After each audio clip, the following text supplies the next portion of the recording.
How's it going, guys? Welcome to another video. Now, just a couple of days after going to North America in preparation for the Boston Major, Rw9 hit rank 1 in the 2v2 playlist. And today we're going to look at some of the 2v2 games that he played while he was on that push to rank 1. The first of which is with Rw9 in his team, and he's up against Parth and Wazian. Now, at the time of recording, it's July the 3rd, so the Boston Major has not yet happened yet in my timeline. For you guys, it will be currently ongoing or already completed, depending when you watch this video.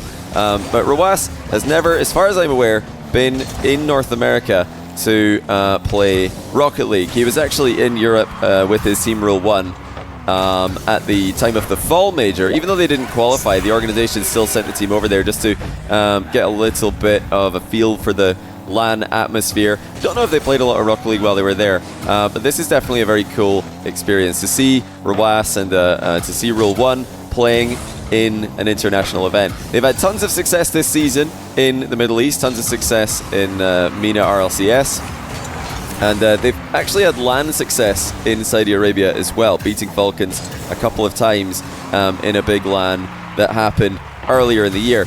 But yeah, this is going to be the first time we get to see them play against North American teams on even ping, and that's a scary prospect. Middle East players, like some of the other expansion region players, known for being incredibly good at the game, even with a connection disadvantage. Rw9, in particular, is one of the more, I think, impressive players because he does it with a defensive playstyle, you might say. He does it with a reactive playstyle, and you'll see that in a lot of his 1v1 games. You'll see it in a lot of his 2s and 3s. Anytime he's on the pitch, he loves to shadow in defense. He loves to react to what his opponent's doing, and he loves to just let them take shots and make impossible saves. Now, that is very difficult at the best of times, but when you're playing with high ping, it's even harder. So if there's ever going to be a player who should be better with a lower ping connection, you'd expect it to be the defensive players, expect it to be the reactive players, because you simply have more time to react when you're playing on a low ping connection. Now, interesting thing about this game, in case you have not been following Rw9 and his recent developments in the off-season, what's now the off-season for them, as NRG did not qualify for the Spring Major and have no chance of making the World Championship either. Now, Rw9 actually played a community tournament with Parth, who's currently his ranked game opponent. Parth played the previous RLCS season that just finished with Shopify Rebellion. 2Piece and Memory were his teammates, but Memory has actually moved to the coaching role now. So Memory, a long-time RLCS player, moving to the coaching role. That's left a space on Shopify Rebellion, and they've just played and done very well in a tournament called The Draw, but it's run by Rizzo and JamesBot. And yeah, the Shopify Rebellion were able to make the final of that tournament, beating Team BDS from Europe. So really cool to see Rw9 playing with some young mechanical players. Parth is one of them. He's, I think, one of the players in NA with a ton of potential. He's been improving throughout this season. I'm excited to see what's next, and I would love to see more from them. I think one grand final in a community tournament is good enough to, at least in my opinion, incentivize those players to play with each other again. But okay, let's get back to the present here. Rw9 has 5 saves, Rw9's got 4 saves. Just a normal game for Rw9, racking up 5 saves in just under 3 minutes. But they are still losing this game. They've been massively out-pressured by Parth and Wazian. Wazian actually has 132 ping. I noticed that earlier. I meant to come back and check it later just to see if it had gone down. It looks like it is just going to sit at about 130. Lovely ground shot. Full volley by Rw9 into the top corner. And looking a bit like another Middle East player you guys might be familiar with, Khalid on the bounce dribble on that play. Yeah, Wazian, I'm not too familiar with this guy, but based on his ping, I keep checking to see if it's going to change. He might be a South American player. It's usually players connecting to US East from the west coast of America get anything between 70 and 90 ping, but 136 is a bit more of a South American connection. So perhaps another high ping ranked warrior that I've just not seen yet in any of my ranked games that I've been looking up. So sidewall double coming in from Rw9. Decides to play it into the back corner for Rw9, who's cuts off by Parth. Wazian attempts, kind of half attempts to bump onto Rw9 there, but leaves a rotation out so that he can get back into defense in the case of a counter-attack occurring. Rw9's solo play deflected into the corner here. Final minute all tied up. in what's been mostly a defensive game for Rw9 and Garrett. Don't underestimate Rw9's mechanics. You know, just because he is primarily a defensive player for his team and a defensive player, especially compared to a lot of the Middle Eastern players and Middle Eastern teams that we've become familiar with over the years, that doesn't mean that he doesn't have, you know, aggressive tendencies as well. And you know, one of the things that really makes Rw9 such a legendary 1v1 player is that he knows how to sneak in challenges and how to mix up his gameplay in ways that his opponent doesn't expect him to. After seeing a player sit in net for the whole game, you don't expect them to be lunging forward aggressively, but that's what Rw9's doing here. Oh, nearly a great save by Parth on that, in fact. I'm going to rewind this because how on earth, that's Wazian, sorry, how on earth did he read this tight angle double? That's a fantastic save attempt. He nearly had it. Fair play, but it was too much, and Rw9 and Garrett go up by 1 with just 20 seconds left.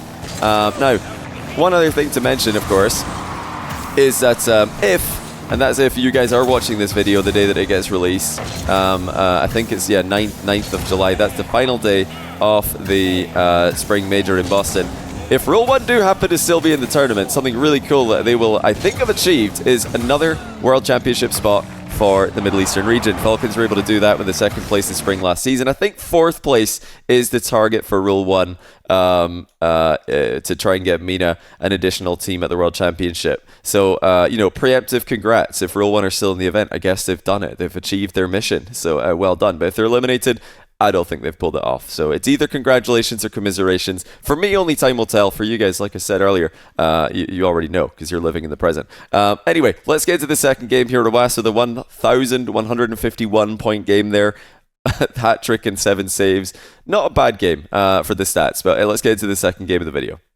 So game 2, Rw9 playing with Skippy against Lunar and Shebix. Now, these guys are all ranked warriors in NA. I would categorize them as. And that's not a bad thing. I feel like the term ranked warrior, it sometimes has negative connotations. Some players don't want to be known as a ranked warrior. They would rather be known as a semi-pro or a bubble player. But I really have a lot of respect for ranked warriors. And if you look at a lot of the most successful players in Rocket League history, many of them were notorious ranked players before they became notorious professional players. Ranked 1 in the ladder, and ranked 1 in multiple playlists even in certain cases. So don't think I'm saying that as in a bad way at all. I personally do not consider ranked warrior to be a bad thing. I think that just means that somebody's putting practice into the game, working hard at improving. And look at this fake challenge, or fake kickoff, sorry, by Rw9. So you might have noticed before playing for the fake, which is obviously called in quick chat there, because these guys are not partied up. Before waiting for the fake to come towards him, Rw9 drove forward a little bit and then he flipped on the spot. And you might be wondering, why did he do that? Well, he did it because he wanted his opponent to see the nameplate move in the same way that it would, or to see Rw9's nameplate move in the same way it would if he was cheating. That's a really cool way to disguise a fake kickoff, so definitely try that one in your own games if you like faking kickoffs. The most important thing to do as the player sitting back is to make it look like you're cheating. Now, there used to be a popular method of doing this, which is kind of driving in a semicircle, driving in a circle and arriving back in the net. But that doesn't really work anymore. That just gets spotted by players going for the kickoffs at high level, and they'll just read the fake. In fact, it's gone to the next level. That particular iteration has become a meta game where you fake the fake kickoff by driving in a circle with your player at the back, and then your player actually going for the kickoff, in fact, just hits it, anticipating the other team being able to read it. So very, very interesting developments happening right now with fake kickoffs. That's that one from Rw9. I'm going to be trying that one for sure. And yeah, I'll probably be trying to fake kickoffs as well. We're going full circle, where just playing normally is a mind game in and of itself. So you'll notice that Rw9, one of his most important things about his 2v2 game, one of the ways that he keeps pressuring his opponents, is by producing more power on the ball than they would expect. And this is something you'll see a lot of the best 1v1 players do.